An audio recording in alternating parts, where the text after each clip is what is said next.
call to order the Independence, Missouri City Council meeting. First up is the invocation, which will be given by Lori Dean Wiley from Epic Church.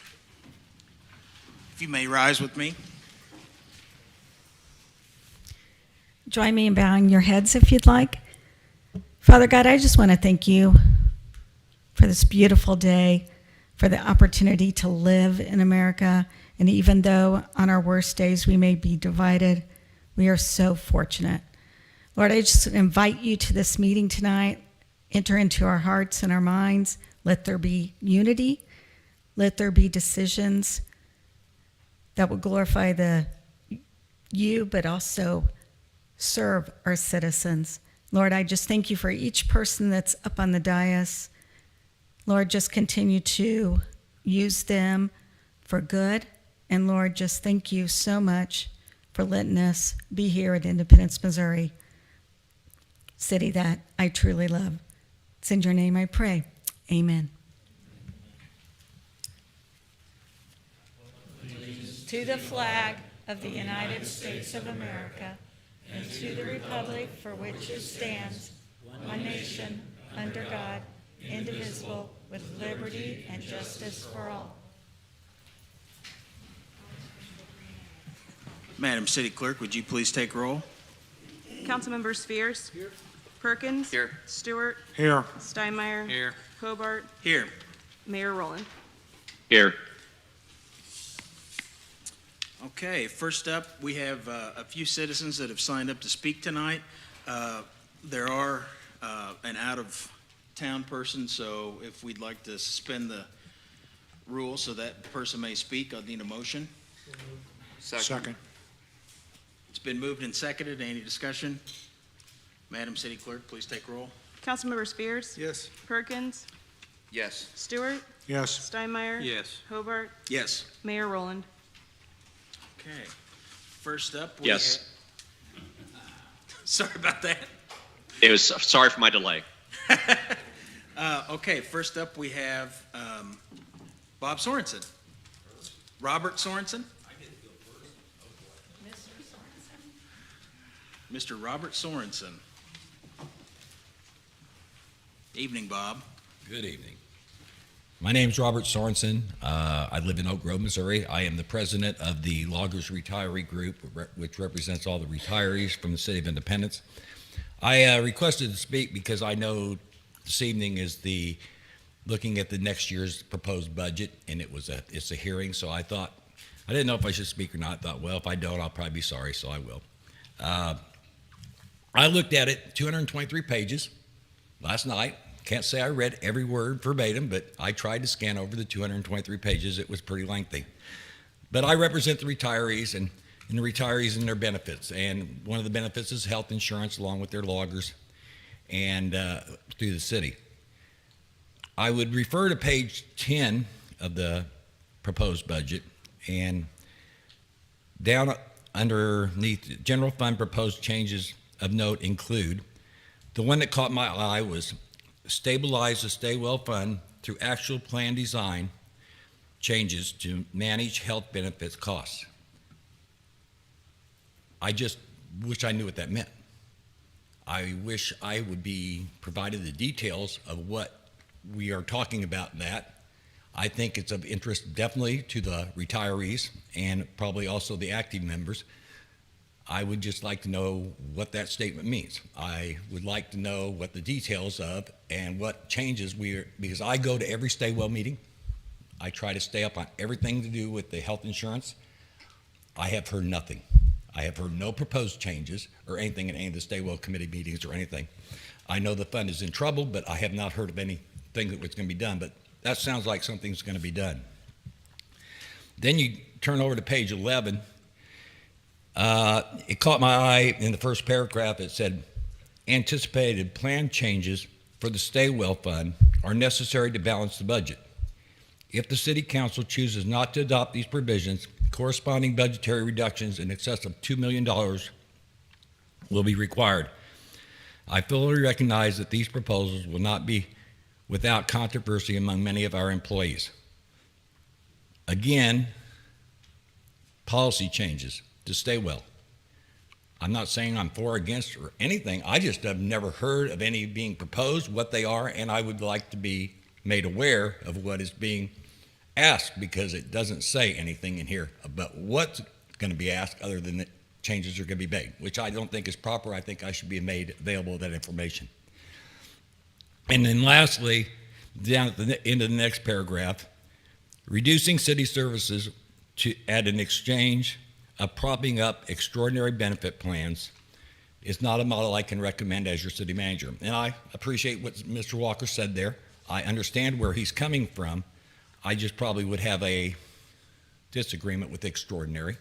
It was what I worked under for 35 and a half years. That's what the city gave me, was my benefit program. I never asked. I never got anything that the city didn't approve of giving me, and I didn't make the promises that the city made to me. I know the benefit plan has been changed over the last few years. There's different benefits for the current new employees than there is from the employees from the past.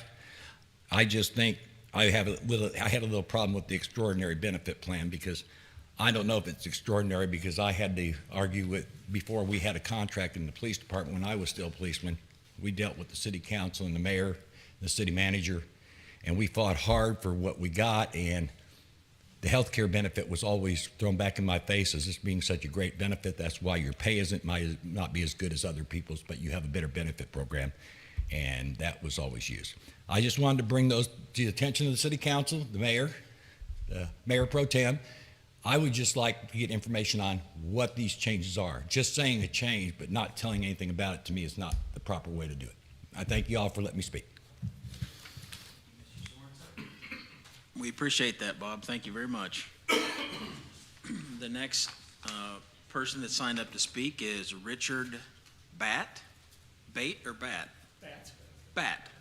Very good, sir. Thank you very much. Thank you. Thank you for the opportunity to speak. I know I have a brief 5 minutes. I just want to talk a little bit about who we are, what we're doing in the city. So our company is Redwood Living. We develop single-story ranch, attached apartment homes. Vast majority of our tenants are empty nesters. Vast majority of our tenants come from within a 3-mile circle of our property. So it'll be mostly people who already live in Independence. They're looking for an opportunity to downsize, to be on single floor living, two-car attached garage, private patio, where they don't have to maintain a roof, they don't have to cut your grass, may have mobility issues, they may have other issues. That's the vast majority of our constituents are. Average age of our tenants is 50.6. Those people who are not empty nesters are typically young professionals that have a reason to want our quiet living. We don't offer swimming pools and fitness centers and those kind of things because of where our residents are coming from. They're already going to the Planet Fitness, and they're going there with their neighbors and their friends, and they don't care to have that with their apartment. We are not a significant burden on schools. We have 14,000 units. We have built every one of them. We own every one of them. We've never sold any. And of the 14,000 residents, on average, for every 100 residents, there's 7 kids in the schools. So we are a net plus to the schools. We have engaged. We voluntarily had a meeting among our neighbors. Our neighborhood is, for the most part, the majority of the property is 370 feet away from our nearest neighbor. There is a small section that's like 70 feet, but we've worked a lot of extra landscaping into there where things kind of curve. We've worked diligently with staff. We have all of our traffic coming out on our demise and staying away from Jackson where there are issues. So we've tried to be a good citizen with the community, and we're here in the Kansas City area to build a business. We already have 7 sites under contract, and we are working our way through entitlements in Blue Springs, Overland Park, 5 in the city of Kansas City, mostly to the north side, Lenexa. So we're here, we're building a business, and we're here to stay. I guess that's all I got to say unless anyone has any questions. Well, typically, we don't do questions during this part, but Okay. we do have a public hearing on, well, is that what our public hearing is on? Yeah, I don't believe there's a public hearing on this evening, or I would Not have, tonight, yeah. or I would have spoken there. Well, you've been introduced to the council members, and we'll Yeah. provide your contact information Okay. to everyone. Great, thank you. Thank you very much for coming tonight, sir. Is there anyone else present that would like to speak to the council tonight? I don't see anybody. We'll move on to proclamations, and we've got several this evening. We will start with the Mark 50 Forward Day. Madam City Clerk, would you please read the proclamation? Whereas for half a century, local governments in the Kansas City region have come together through the Mid-America Regional Council to partner on regional initiatives and develop innovative solutions. And whereas the region consists of 9 counties and 119 cities, which benefit from working across boundaries on a wide variety of issues and coordinating with diverse disciplines and sectors, including cities, counties, nonprofit organizations, social services, educational systems, and special districts. And whereas the region's leaders engage in informed decision-making through insightful data analysis and participate in a problem-solving forum to positively impact progress. And whereas each jurisdiction and individual has a role in creating a strong regional community and enabling everyone to come together to achieve positive change for the next 50 years. And whereas MARC is an organization that promotes regional cooperation through leadership, planning, and action, and is guided by the core values of integrity, innovation, collaboration, diversity and inclusion, excellence in performance, and service leadership.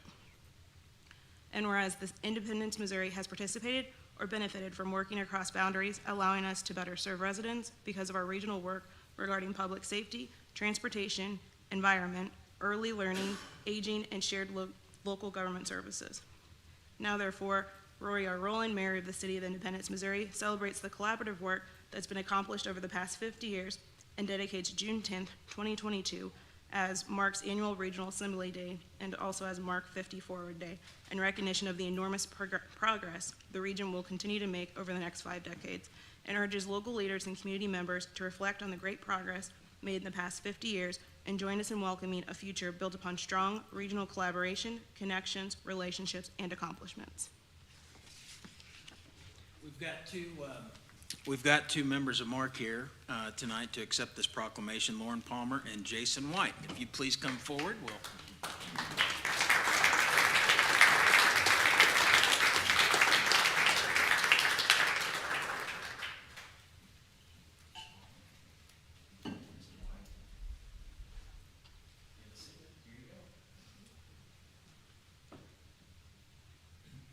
Thank you very much. Please let Mr. Warren know that we appreciate all his help.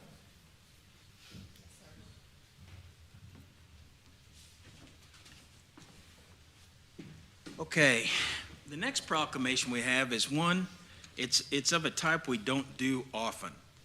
And for those of you that don't know this story, it's absolutely spectacular. I'm gonna read a sort of a summary of it for those of us that don't know. At about 2 p.m. on April 22nd, a resident suffered a sudden cardiac arrest outside of the Truman Memorial Building up off the square. Unfortunately, situations like this occur across the Kansas City metro every day, but on this day, the events unfolded in a manner that has us gathered here, especially to pay tribute to 2 heroes. 2 citizens, Tammy and Lynette, saw what happened. They immediately put their first aid training to use. They started CPR. They called 911. They grabbed the AED that's inside the entrance to the Truman Memorial Building to help the patient, and a shock was advised. By this time, Pumper 1A crew arrived on the scene and took control. The crew shocked the patient and CPR resumed. Within another minute, an ambulance from AMR arrived for transport to the hospital. Up to this point, this call progressed like so many others for first responders. But on the next pulse check, the patient's heart began beating on its own again. and he started to breathe on his own. As he was moved to the ambulance, the patient was trying to speak to the crew. On arrival at the hospital, he was fully awake and alert. This does not happen, and it does not happen often. I am sure that any or all of us, especially our first responders, could point to 100 small things that had to have all happened for this to occur and for the story to end this way. There is no question that without the high quality CPR initiated by our two heroes and being willing to act, this may and likely would have ended very differently. It takes a lot of people in the right places to allow for something to end like this. In this case, we must recognize each of the heroes that also helped save that life.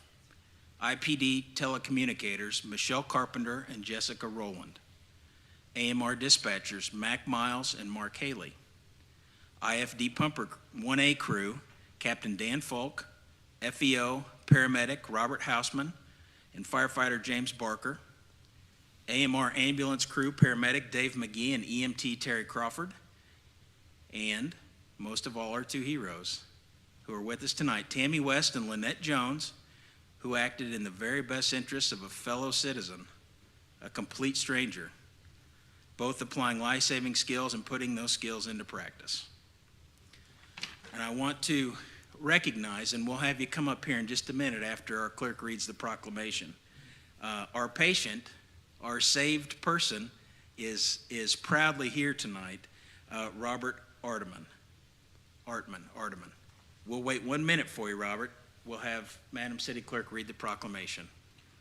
Whereas the City of Independence recognizes the services provided by emergency medical responders during EMS Week on the third week of May each year, and whereas the ability to make a positive impact on the life of a stranger is not limited to emergency medical responders, but an option for any and all of our citizens. And whereas the choice to take part in potentially life-saving training was made by Tammy West and Lynette Jones, knowing that it might make a difference one day.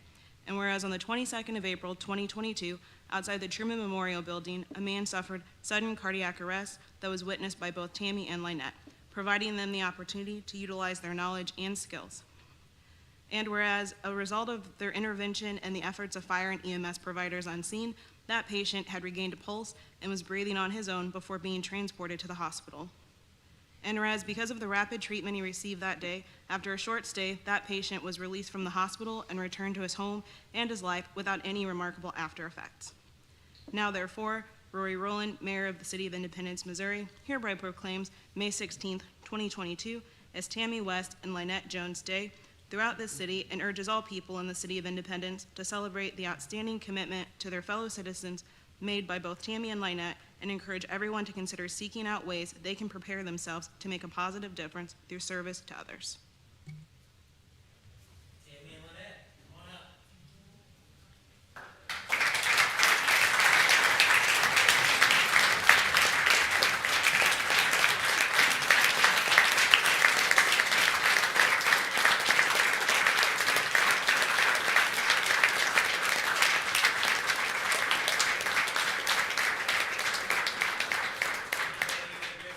Family, you want to come up and get a closer picture? Come on. We'd also like the AMR fire crew and our patients come forward, and we'll get a picture of the group. Well, let's get one with Robert first.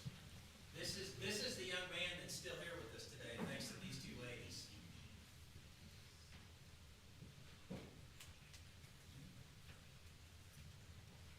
How you feeling today?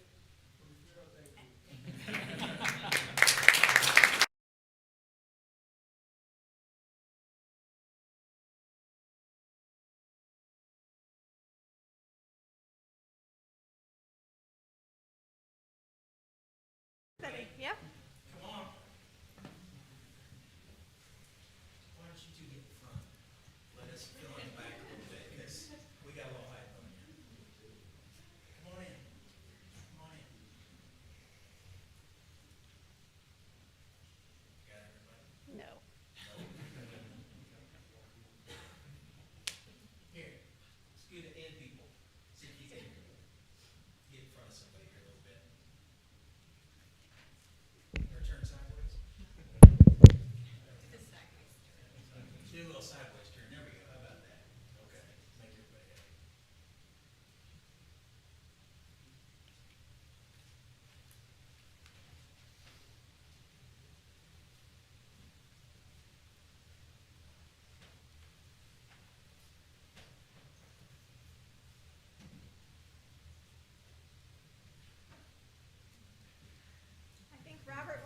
say a couple words and then. Absolutely. Thank you.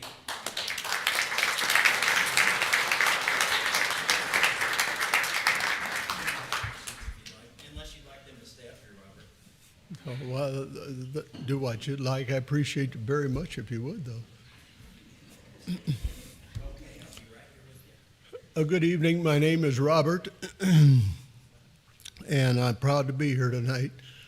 I firmly believe that were it not for the prompt efforts of you wonderful ladies, Tammy and Lynette, and the rapid response of the Independence Fire Department, that I would not be here. I'm extremely grateful for getting the aid that I got from everyone, and I consider myself extremely fortunate. So I want to thank you again for your work, for your effort, and thank you for helping me live, and God bless you. Thank you.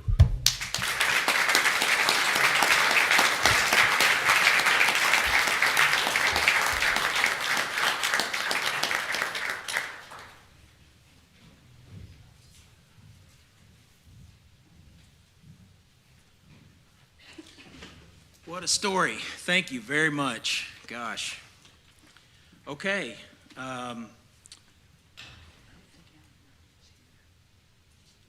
Is anyone here for Allie Murphy? Oh. My apologies. Okay. The next proclamation is for Emergency Medical Services Week. Madam City Clerk. Whereas emergency medical services, EMS, are a vital public service, and whereas the members of EMS organizations are ready to provide life-saving care to those in need 24 hours a day, 7 days a week. And whereas emergency medical services embody the true concept of teamwork by recognizing the interdependent relationship among the trauma centers, EMS system hospitals, emergency physicians, emergency nurses, emergency medical technicians, paramedics, firefighters, educators, administrators, and others who are dedicated to saving lives. And whereas the members of EMS organizations, whether career or volunteer, engage in thousands of hours of specialized training and continuing education to enhance their life-saving skills. Whereas the City of Independence Fire Department has been providing emergency medical services at the emergency medical technician EMT level since 1993, augmenting their level of service with paramedics beginning in 2000, with 54 paramedics and 114 EMTs currently on staff, and American Medical Response, AMR, has been providing emergency medical services, including transport, at the paramedic level since 1994. And whereas 2022's EMS Strong national theme is Rising to the Challenge, reflects the continued selfless dedication that makes EMS providers so vital, and recognizes the sacrifices that EMS professionals make as they continue to respond to the unique and everyday emergencies that occur in their communities while fighting to preserve their own physical and mental well-being. Therefore, Rory R. Rowland, Mayor of the City of Independence, hereby proclaims the week of May 15th to the 21st, 2022 as Emergency Medical Services Week, and calls this observance to the attention of the community and encourages them to join in this special observance. All right. Come on up. You got two. One for There's two. AMR and one for fire. Okay. Looks like we're presenting one to Chief Craig Duplantis and AMR Operations Manager Paul Leninger. All right, I'll be right there.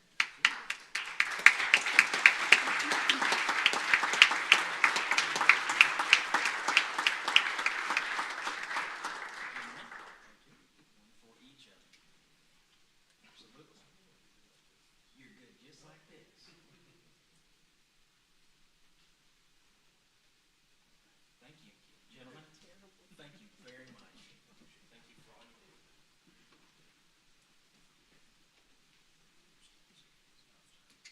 That's right, I need them. God knows I need them. Yeah, I think we're gonna save it we'll just save it for the next week, maybe we can get her. There are two more proclamations on the agenda tonight, one for Allie Murphy and one for Alexis Diaz. Those are a really, really special Citywide Kindness Award, but we are going to save those for 2 weeks when they can be here and when Mr. Rowland will be here. So we will be moving on to the consent agenda. Mr. Mayor Pro Tem, I move to accept the reports and recommendations of the city manager. Is there a second? Second. Madam City Clerk? Oh, excuse me. Is there any items any council member would like pulled from the consent agenda? I see no responses. Madam City Clerk, would you please call the roll for the consent agenda? Councilmember Spears? Yes. Perkins? Yes. Stewart? Yes. Steinmeier? Yes. Hobart? Yes. Mayor Rowland? Yes. Thank you. Okay, that brings us to our first resolution. Oh, sorry. The consent agenda passes. Okay, so that takes us to the public hearings. Madam City Clerk, do you read those or I read those? Okay. The first one up will be a public hearing for the application by John LaPointe, New Potato Holdings LLC, requesting a special use permit to operate a car wash business at 17620 East 39th Street. New information only. Go ahead, sir. Thank you, Mayor Pro Temp and members of the council. My name is Rick Arroyo with the Community Development Department. This is a special use permit that was considered by Planning Commission on April 12th. The Planning Commission voted to approve this special use permit. This is for a tidal wave car wash on one of the outlots at Boulder Square development, which is off of 39th Street in front of the Target. I have no new information to provide. Any comments on the public hearing? Close the hearing. Madam City Clerk. Bill number 22-039, an ordinance approving a special use permit to operate a car wash at 17620 East 39th Street in Independence, Missouri. Second and final reading. Any discussion on the ordinance? I see no hands. Madam City Clerk, please call roll. Councilmember Spears? Yes. Perkins? Yes. Stewart? Yes. Steinmeier? Yes. Hobart? Yes. Mayor Rowland? Yes. Okay. Next up is fiscal year 2022-2023 proposed budget hearing. This is a full public hearing. Mr. City Manager. Mr. Mayor Pro Tem, members of the council, we have presented the submitted budget to the Audit and Finance Committee. It's been distributed to the council as is required by the city charter. Tonight we have scheduled a full public hearing on that, and we'll defer to you for administration of the full public hearing. Is there anyone here in the audience tonight that would like to speak on the 2022-2023 budget? Mr. White? Good evening. My name is Jason White. I live here in Independence, Missouri. I'm part of a small group called Indie Energy. There are three of us. We're accused of being large and powerful and well-funded, but it's three of us in our own wallets. But we've hung together for 8 years now. We've attended many of these public budget hearings as an effort to try to keep the policy conversation alive and well around IPL. We've conducted, I think, 13 forums and quite a few public presentations here at council meetings and the Examiner and such. We got started 8 years ago because we had two coal power plants, one that was running and one that was shuttered, but they were both a burden on the community, and we've been engaged in rates and questions of management. Having a power company, so to my point, having a power company is really a complex issue. So Independence has a tremendous number of residents and a very, very low number of industries to finance its power company. And one of your recent studies demonstrated that to be part of the reason why our rates are out of whack. And that's a structural problem. You don't just snap your fingers and move in industry, or the reverse, have a limiting of the number of residents, unless you sort of balance on how you're setting up your charges. It automatically, when you've got a number of residents versus the amount of commercial and industry, it just is structurally impossible to have rates that are comparable with other communities in the region. Size and scope. Oh my gosh, of all the communities, and you mentioned earlier how many cities are in the metropolitan area, You are the only city council that listens to issues about owning a power company. None of the rest of them own a power company. You don't find it. It's not a common model in the United States anymore. You do find some that handle the distribution, and they funnel off, they have the generation run by other entities. But the model of doing everything, Springfield does, Columbia does, San Diego does, there are certainly examples, but it's less and less common. This is a complicated issue because of the federal regulations, the NERCs and the FERCs and all the acronyms that nobody can remember.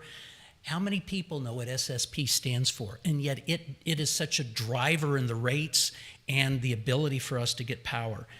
The downturn in the last few years, I mean, since Indy Energy, and it's not because of us, it's just at the very beginning of Indy Energy, when we were looking at coal, 82% of the use of energy in Missouri was generated by coal. It's nowhere near that anymore. Not just a few months ago, there was a point in time where over 90% of the power in the Southwest Power Pool was made by wind. Now, granted, then the wind slowed down and other things picked up, but the point is we're in a moment of change in how our power is being produced. And you all make those decisions for all of us, whether you're going to buy this or that or that or this. It's complicated. The next several years, you all will spend engaged in power line issues. The one before you now is the issue of capacity, because you've made a decision. We're not going to be purchasing the $70-some million natural gas powered generators. It leaves a question in some of our capacity. You also have an opportunity to engage in the demand side because you've recently approved the development of North Point. So we'll be interested to watch to see how that helps with that balance we spoke of. How much industry use of electricity is North Point going to create, and what does that do to us, the ratepayers? Don't know yet. Question's still out. But we do know there's a $16-some million note in the city budget, need for a new substation. It's not on your deck for today, but that comes back to that rebalancing act that's going to be going on. You got big issues. It's a conceptual issue of how to run a power company for the benefit of the residents in an environment that's inherently against keeping us at lower rates. It's a challenge, and we appreciate this opportunity to keep that in front of you as you go through the process of approving a budget, because the budget implements your policy designs, whether you've chosen to make a policy change or not, as in the budget with regard to rates. It is a reflection of your policy decisions on how you're going to implement the use of a power company for the benefit of the citizens. Thank you very much. Appreciate your time. Thank you very much, Mr. White. We appreciate that. Is there anyone else present that would like to speak in the public hearing? Fellow council members? No? All right then. Mr. Mayor?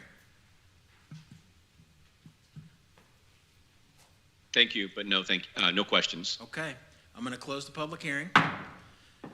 And we'll move on to the next public hearing. This is a public hearing for the formation of the Nolan South Shopping Center Community Improvement District.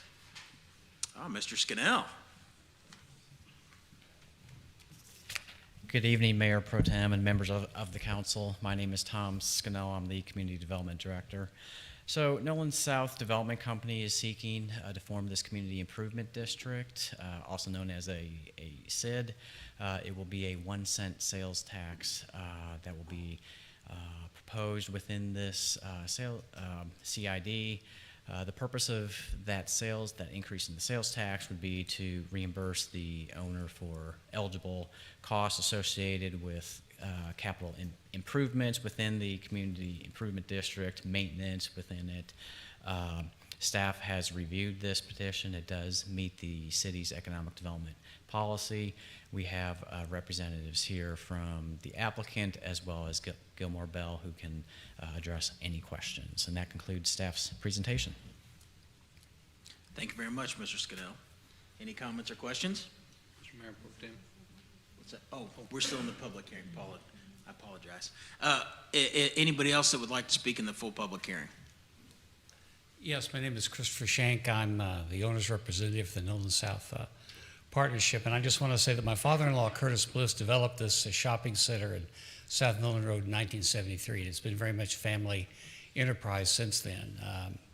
He'd be 100 years old yesterday, so I am kind of in the son-in-law business, so to speak, because I've taken over the management of it, and our family's been committed to the robustness of this shopping center and the development of Nolan Road for all that time, and we look forward to a positive reception from the council on this CID, because I think it's very necessary for us to continue to bring the shopping center up to the standards that I think we see north of us. And I think if we can get this approved, we can have the kind of money available that allows us to sort of update it and will improve the overall appearance, robustness economically, and make a much better presentation for Nolan Road and the Independence community. So that's all I have to say, unless there are any other questions from council. Does anyone have any questions for Mr. Shank? I just want to say that I appreciate what your stepfather and you have done. I spent many days in Children's Palace. I remember when Fuddruckers opened. Yeah. And, you know, you've done a fine job of keeping those retail spots full at a time when other places haven't. So I'm happy to see you here tonight. We talked about this almost 2 years ago, maybe, yes. 18 months. So it's really great to see you here tonight. So thank you very much. Thank you, and I also want to commend the courtesy and competency of staff in dealing with this. It's been very impressive to deal with the city on this issue, so I've really appreciated that. Thank you. Thank you. Is anyone else, would anyone else like to speak in the public hearing on this matter? I see nothing. I'm going to close the hearing. Now, questions or comments? City Council? No? Okay. Madam City Clerk. Bill number 22-037, an ordinance authorizing early repayment of the interfund loan from the Water Fund to the Parks and Recreation Improvement Sales Tax Fund for the Farmers Market Project. Second and final reading. Any comments or questions from the council? I see none. Madam City Clerk, please call the roll. Councilmember Spears? Yes. Perkins? Yes. Stewart? Yes. Steinmeier? Yes. Hobart? Yes. Mayor Rowland? Yes.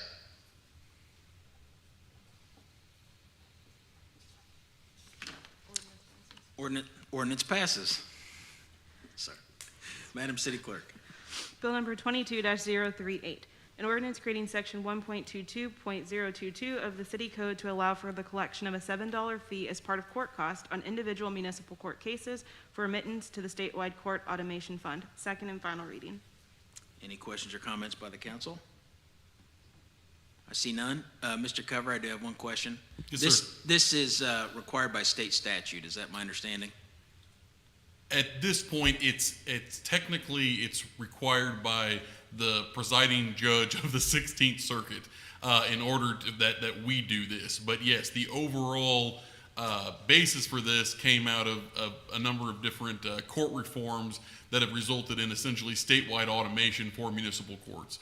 So that is what prompted this. Generally, many cities throughout the state have already gone through this, but some of them were obviously more closer to the end of it, including some of those in the 16th Circuit, which is what Independence is in. So at this point, we really don't have any choice if we're going to continue to operate an independent municipal court like we have been.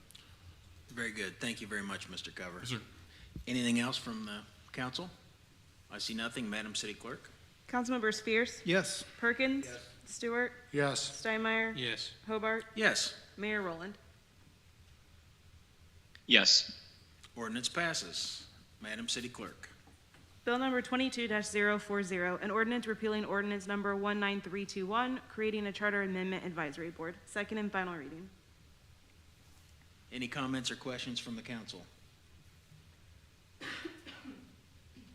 Mr. Fears? Yes. Yeah, just want to assure the community that this ordinance is not an attempt to just forego dealing with a charter advisory board forever. This is just something that we'd like to do to for the new council to deal with this. So. Thank you, Mr. Fears. Anyone else?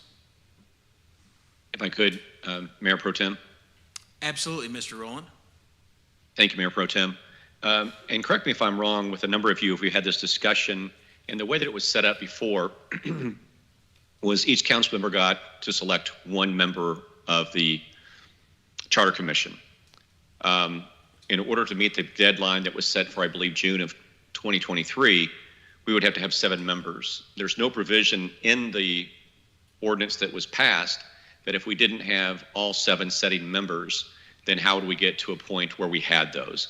I think that was my big concern, but correct me if I'm wrong on that, but that was my concern with it, is how do we get there if we only have 6 members setting right now, and we have an ordinance that says each one gets to do that. We'd only have 6 members of the Charter Commission, but we'd be short one person and no provision in order to fill that seat. Thank you, Mr. Mayor. Mr. Mayor Pro Tem. Yes, Mr. Steinmeier. And I understand that being an issue. Would it be, is our plan to change the number of members on the Charter Amendment Advisory Board, or would it be just easier to delay until we have the seat filled? I mean, is that the only provision we're changing? Is just the idea that we need 7 people, or the date that they start? Because we're still going to have 6 people until we have an election. So unless there's an obvious reason outside of the fact we don't have 7 right now, can we just maybe amend this to state that when the seat is filled, then we begin the process of selection? Would that be just as easy, or do we have to repeal it?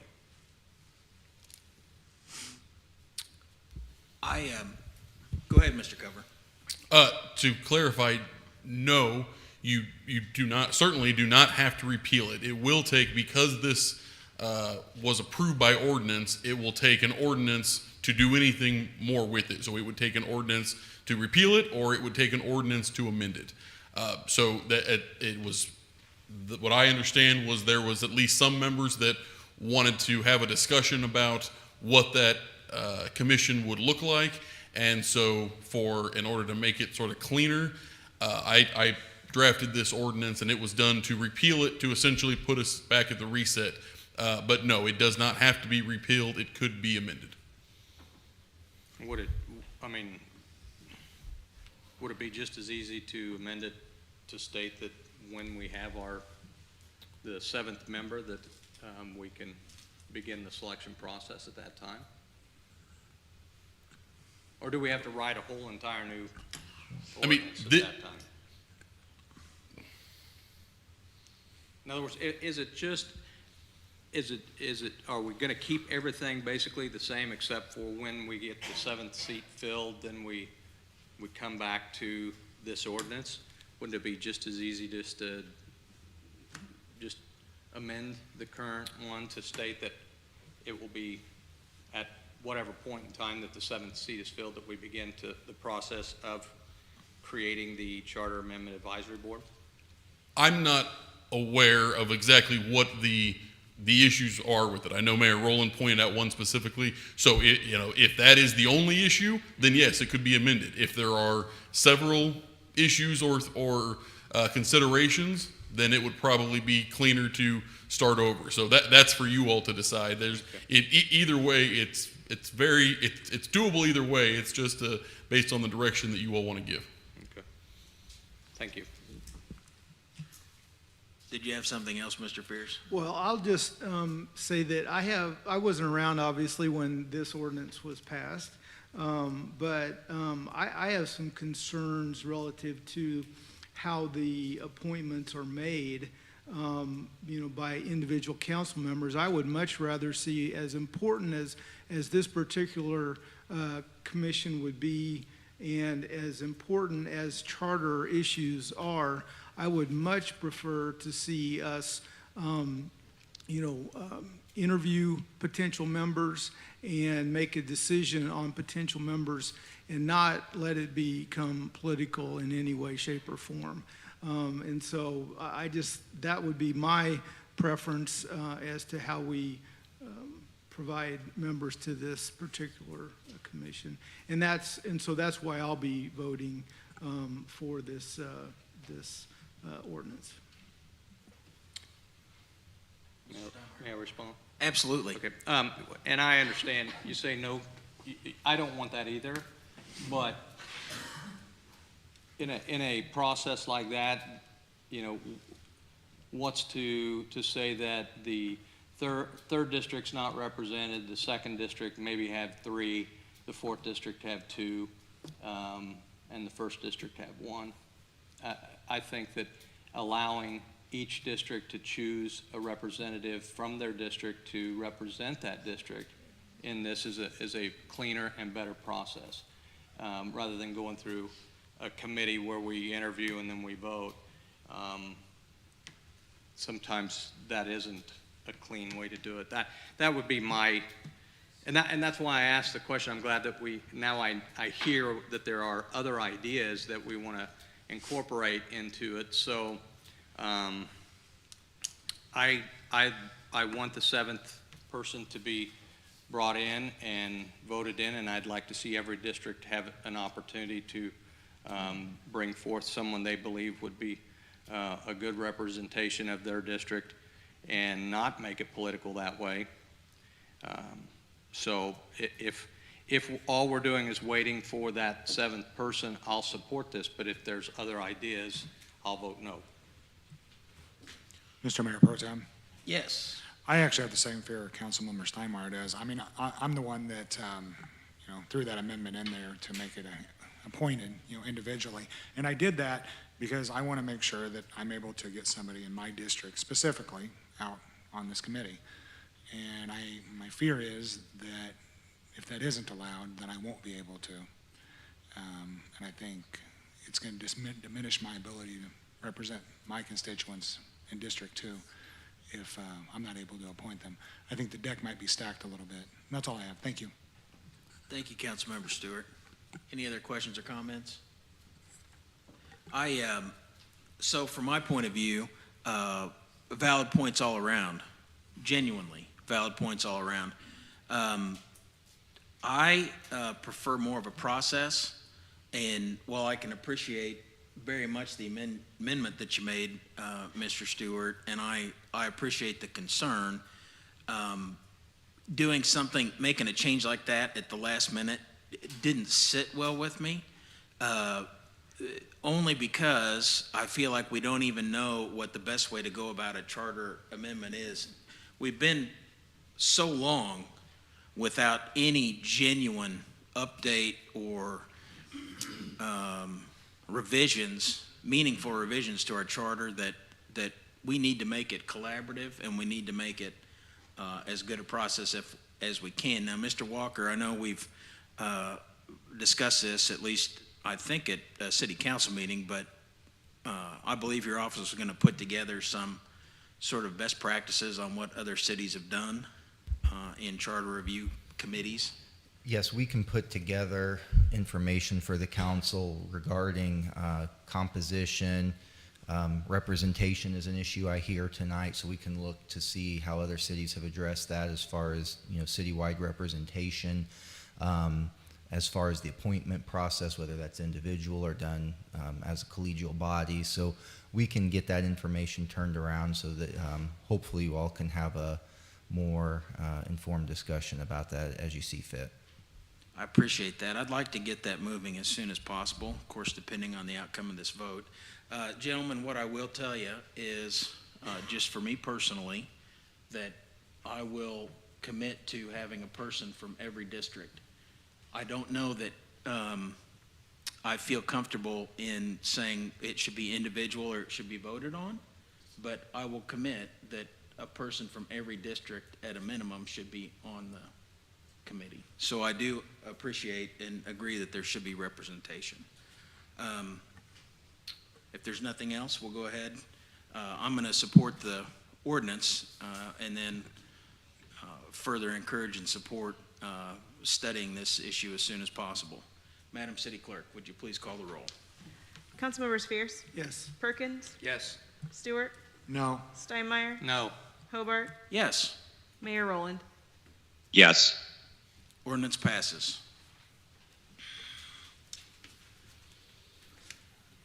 Madam City Clerk, first readings. Bill number 22-041, an ordinance approving a rezoning from District R6, single-family residential to R18 PUD, moderate density residential planned unit development, and approving a preliminary development plan for the properties located at 19515 and 19601 East R.D. Mize Road in Independence, Missouri. Bill number 22-042, an ordinance amending section 12.04.007 of the Independence City Code for including the violation of an ex parte as a violation of an order of protection.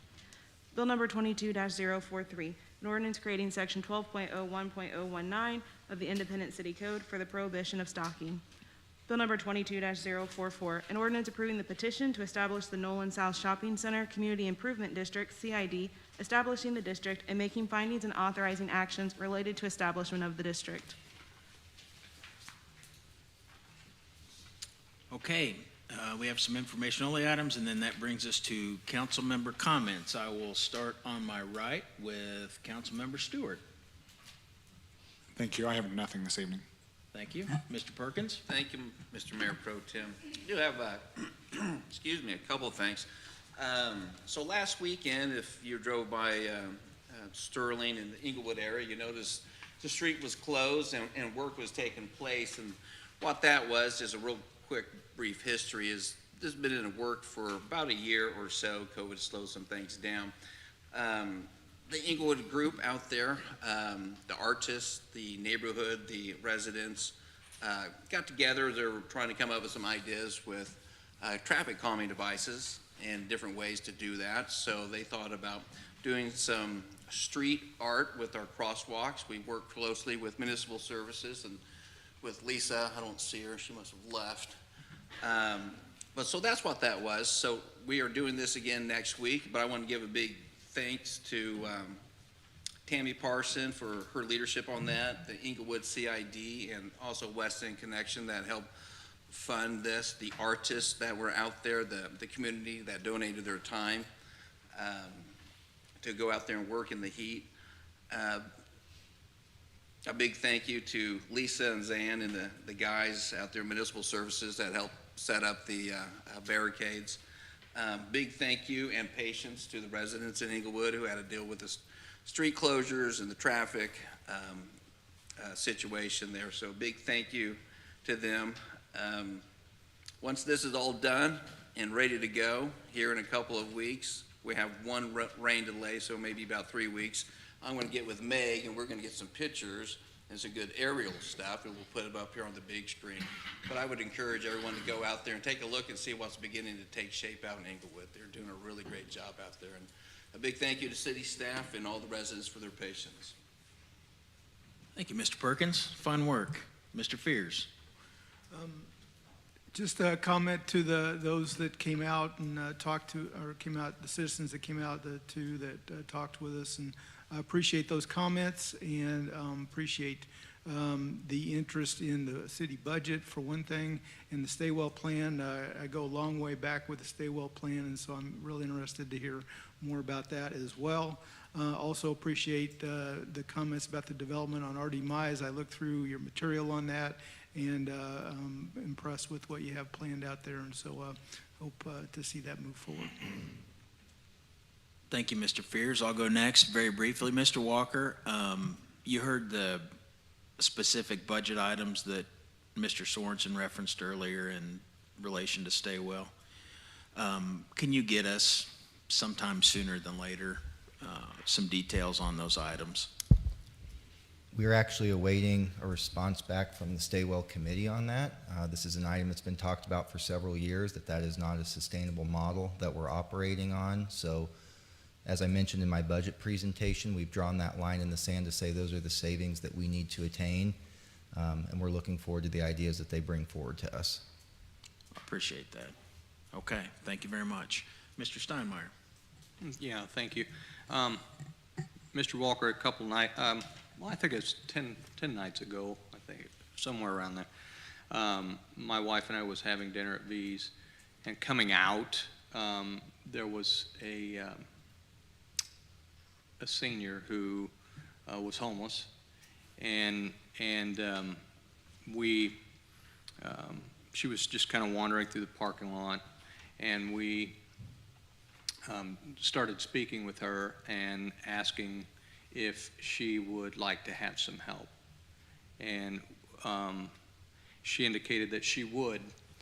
And so we called IPD. They sent out 2 very professional patrolmen. One, and I can't remember his name. What was his name, Chief? Officer Phillip and Officer Ford. Yeah, right. And they operated with such compassion with this lady, and one of them knew her, and she had an accident which caused her one eye to not be able to open. But he was very aware of her situation, and we talked with her probably 45 minutes. AMR finally came out, and she had some real trust issues, as we can all imagine, and there was some mental health issues associated with her, but your heart just breaks when you want to try to help, as these 2 officers did, and they worked above and beyond and gave her the time to just make the decision on what she wanted to do that night. Because leaving her on the streets, we knew that, because she'd slept the night before in the park, that there's vulnerabilities, especially for a woman in the park. But what we learned was when AMR came out, they couldn't take her to Truman East because she didn't have health insurance. So their hands were tied. Our hands were tied. There was nothing we could do. And I can tell you, that was a sleepless night for my wife and myself. We woke up the next morning wondering if she was okay. And the one individual that we were able to kind of get on the phone and help her was the social worker. And I don't remember her name. Chief, what? Right. And she, over the phone, began to soften, and I was hoping that she would be able to work some magic on the phone, but the officer said, I'm going to go get her, and we're going to find her, and we're going to try to get her some help. He assured us of that. But I can't speak highly enough of these 2 officers and AMR's professionalism. Chief, you should be very proud of the way they conducted themselves. I know I was, my wife was. It was, even though the outcome wasn't what we hoped for, at least that we're aware of, and the fact that the frustration that we didn't have any options. I mean, I thought Obamacare took care of that, but apparently they don't take patients if you don't have insurance, and that's a big problem, especially with the mental health issues that we have. So I'm wondering if there's more dialogue we need to begin to have with the private sector. And I'm reading articles and doing some research. The private sector is willing to put forth the money, and I think the outcome would be better. But if there's a way we could have some discussion on engaging the private sector to help with the mental health crisis that we have in the city, and I don't mean that to be negative, I'm just saying it's there, it exists, and it you know, every morning we wake up and we think about those nameless, faceless people in this community and wonder how we can serve them better. And these are the kind of conversations with the private sector that we need to begin to have. So if we can do that at some point, I would sure appreciate it. I think our community is deserving of that. But also, I just wanted you to know that a different environment with the police that came out, I think Chief Dustman's doing a great job, and I can see it. So That's all I've got. Thank you. Thank you, Mr. Steinmeier. Mr. Mayor? Thank you, Mayor Pro Tem, and I could not agree more with Councilmember Steinmeier about that. I think that's an issue that we all have to get together and collectively work with, and I would certainly love to work with him on that issue and bring him in, because I understand his concerns with sleepless nights, and I share that compassion that he is, bringing forth. So I love to have a further conversation on that and address that issue. But I'm also very proud of our public safety folks that were recognized tonight with all the proclamations and the fine work that they're doing, and keep that up. And just one last line that I'd like to say, and we're going to keep saying that to drive this city in a positive direction going forward, is we can't manage a secret. Thank you, Mr. Mayor. Thank you for all in attendance and all that watch us virtually and online tonight. Meeting's adjourned.